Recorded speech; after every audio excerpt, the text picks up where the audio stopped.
Many stones in the world, some of them good and some of them bad. Like the Rock of Gibraltar, there's a nice stone. Or, you know, there are other nice stones in the world, like the Rolling Stones, for example, they're very good.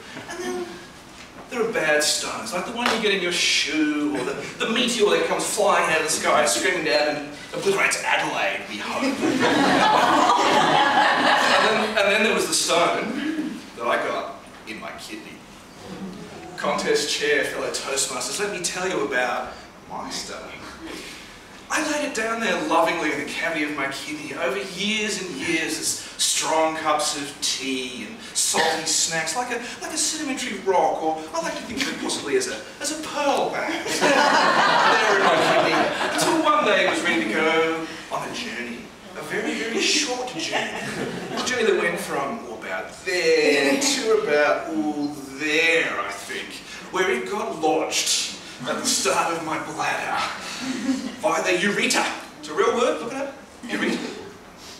I was in agony. Oh, I was like, oh God. I felt like an alien was trying to claw its way out of my belly. Like, oh God, or like I was trying to deliver a baby or something. And I'm like, I don't remember mating with aliens. I don't quite know what's going on here. I thought, this is bad. Best take myself to the doctor. Hopped on a train, started going to my doctor.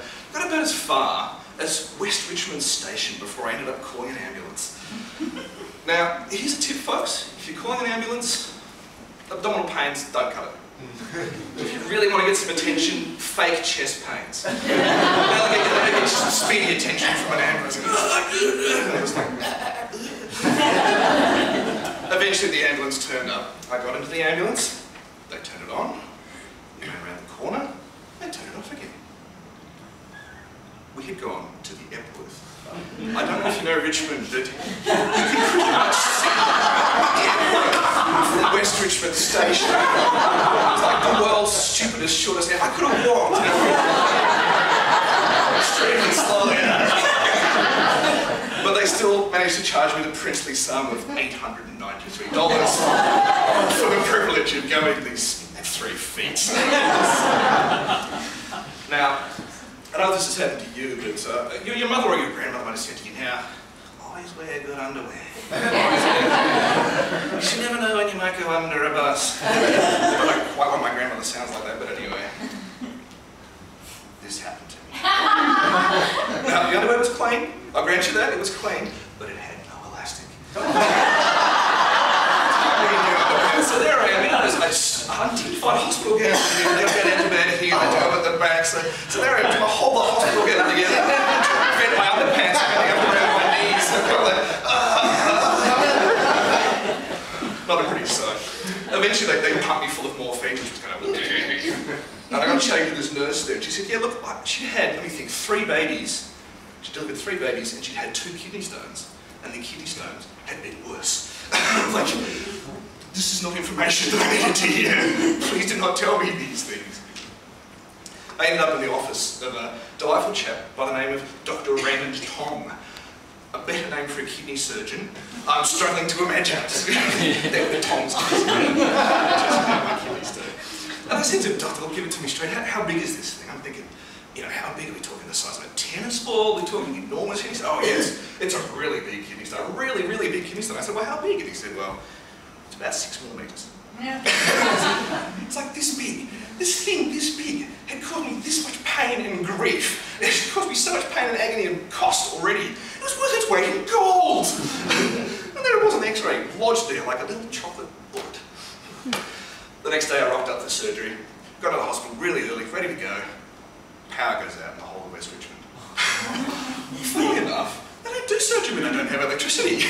Call it strange, so I ended up spending about a good 12 hours lying in this hospital bed. And you can't eat.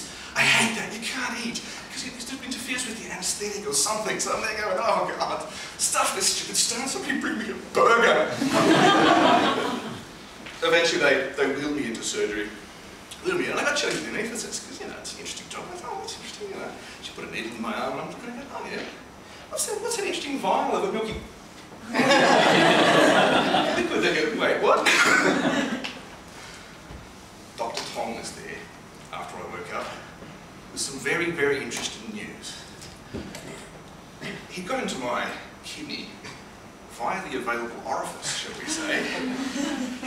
Catheter is not a word I want to hear again. He got into my kidney, the stone was gone. Somewhere in that 3 or 4 days where I'd been whacked out on morphine and padding forte, I peed the damn thing out without even noticing.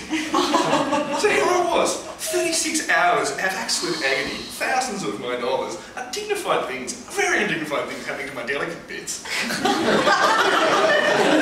on, I wanted to keep it in a jar. A jar to show to my grandchildren. This is the thing that wasted 4 days of my life and caused me incredible pain.